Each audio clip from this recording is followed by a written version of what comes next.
தேர்தல் பணிகளில் பாத்தீங்கன்னா கட்டமைப்பு வலுவா நம்ம 6 மாதமாவே நம்ம மாவட்ட செயலாளர் அண்ணன் வந்து நம்ம எல்லாத்தையுமே நகர ஒன்றியம் வார்டு கிளை பூத் வாரியா எல்லாத்தையுமே ரெடி பண்ணி தயார் நிலையில வச்சு இப்ப அதுக்குண்டான தயார்படுத்தி அண்ணனையும் அவங்க இங்க வந்து அறிமுகப்படுத்திருக்காங்க. நீங்க யாரும் வருத்தப்பட வேணாம். ஏன்னா எல்லாருமே நிர்வாகிகள் நீங்க உங்களுக்கு கீழே இருக்க நிர்வாகிகள் எல்லாம் சந்திக்கணும் அப்படின்னு சொல்லியிருந்தீங்க. எனக்கே இது சர்ப்ரைஸா இருக்கு. அண்ணன் திடீர்னு வந்து அறிமுகப்படுத்திட்டாங்க. ஏன்னா மண்டபம் முடிச்சு உங்களுக்கு கீழே இருக்க நிர்வாகிகள் எல்லாம் வந்து செயலாளர் அமைப்பாளர்கள் ஒன்றிய செயலாளர்கள் அந்த நிர்வாகிகள் மட்டும் தான் நீங்க இங்க இருக்கீங்க. நீங்க உங்களுக்கு கீழே இருக்க 15 நிர்வாகிகள் அண்ணனை பார்க்கணும்னு நீங்க நினைச்சிருந்தீங்க. அண்ணன் அதுக்கு தயார்படுத்தி நம்ம ஒரு 60 நாட்களாவே ஷெட்யூல் போட்டிருந்தோம்.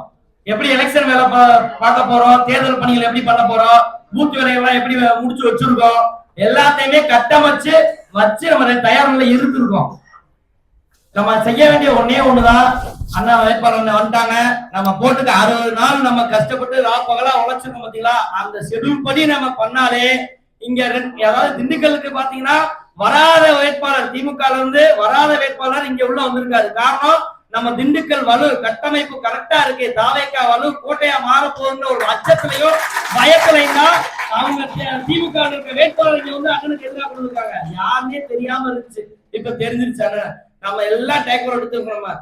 நம்ம ராப்பகல் அந்த 20 நாளும் இரவு பகல் பாராம அண்ணனை வேலை செஞ்சு இங்க திண்டுக்கலுடைய சட்டமன்றமா மாத்தி தளபதிக்கு காணிக்கையா கொடுக்கணும்னு நம்ம எல்லாரும் இந்த நேரத்துல உறுதி எடுத்து வாய்ப்பளித்தமைக்கு நன்றி விடைபெறுகிறேன். நன்றி.